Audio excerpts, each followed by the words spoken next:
Selamat siang, nama saya Putra Erta Dilungat Maja, absen 30 dari kelas 12 MIPA 1. Saya akan menjelaskan tentang keberhasilan dan kegagalan program kerja dari masing-masing kabinet periode 1950 sampai 1959. Yang pertama ada program kerja dari Kabinet Nasir, yaitu dari tanggal 6 September 1950 sampai 21 Maret 1951. Program kerja dari Kabinet Nasir yaitu yang pertama, menggiatkan usaha keamanan dan ketentraman.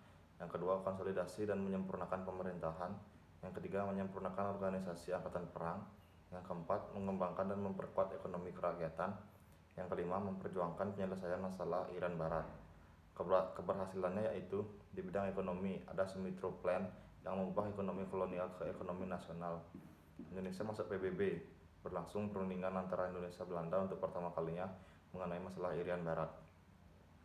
Kegagalannya yaitu kabinet dalam menyelesaikan masalah Irian Barat, adanya mosi tidak percaya dari PNI tentang pencabutan peraturan pemerintah mengenai DPRD dan DPRDS. Mosi tersebut disetujui parlemen sehingga mandat kabinet harus dikembalikan kepada presiden. Yang kedua ada Kabinet Sukiman dari tanggal 27 April 1951 sampai 3 April 1952. Program kerja Kabinet Sukiman antara lain sebagai berikut: menjamin keamanan dan ketentraman, mengusahakan kemakmuran rakyat dan memperbaharui hukum agraria agar sesuai dengan kepentingan petani, mempercepat persiapan pemilihan umum, menjalankan politik luar negeri secara bebas aktif, serta memasukkan Irian Barat ke dalam wilayah RI secepatnya. Keberhasilannya yaitu terjadi perubahan skala prioritas dalam pelaksanaan programnya dari program menggiatkan usaha keamanan dan ketentraman, selanjutnya diprioritaskan untuk menjamin keamanan dan ketentraman. Kegagalannya yaitu muncul pertentangan dari Masyumi dan PNI atas tindakan Sukiman sehingga mereka menarik dukungannya pada kabinet tersebut. DPR akhirnya menggugat Sukiman dan terpaksa Sukiman harus mengembalikan mandatnya kepada presiden.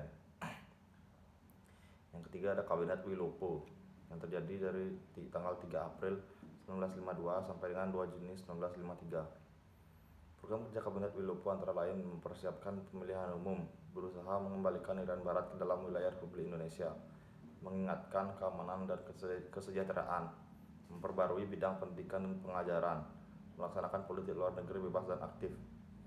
Kegagalannya yaitu akibat peristiwa Tanjung Morawa, muncullah mosi tidak percaya dari Serikat Tani Indonesia terhadap Kabinet Wilopo, sehingga Wilopo harus mengembalikan mandatnya kepada presiden. Keberhasilannya adalah melaksanakan pemilu, memperketat impor, menekan pengeluaran pemerintah, memperkenalkan balance budget. Selanjutnya ada Kabinet Ali Sastro Amijoyo.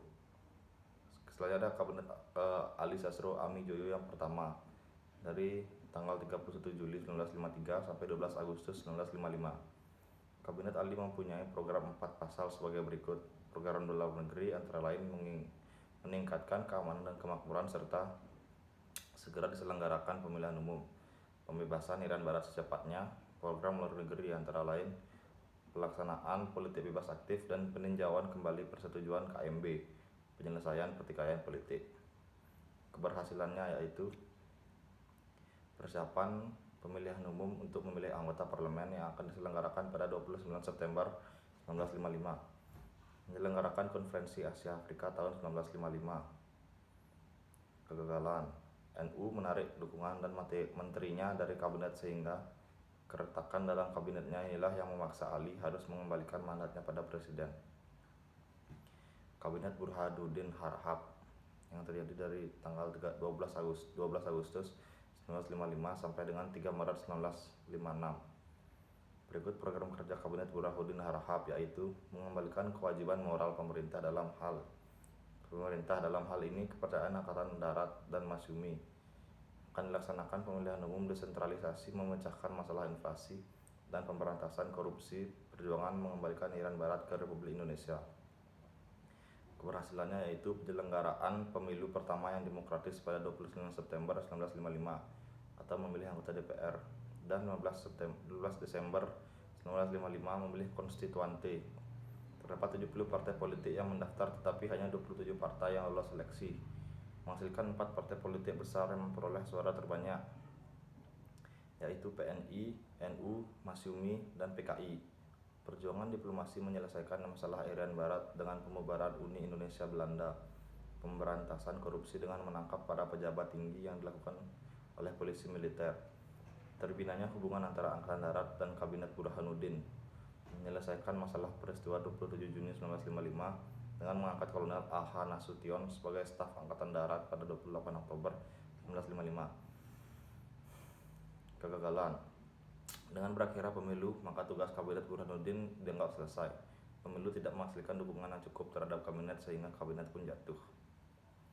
Kabinet Ahli Sastro Amijoyo yang kedua dari tanggal 20 Maret 1956 sampai 14 Maret 1957.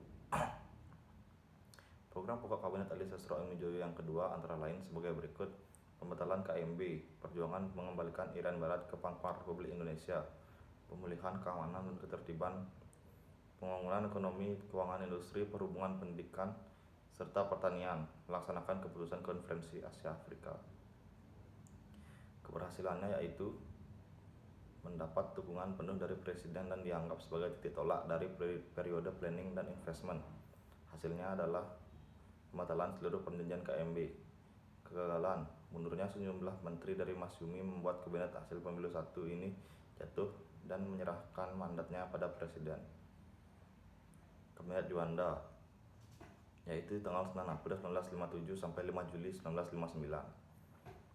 Program Kabinet Karya atau Kabinet Juanda yaitu sebagai berikut: membentuk Dewan Nasional, normalisasi keadaan Republik Indonesia, melanjutkan pembatalan KMB, memperjuangkan Irian Barat kembali ke Republik Indonesia, mempercepat pembangunan.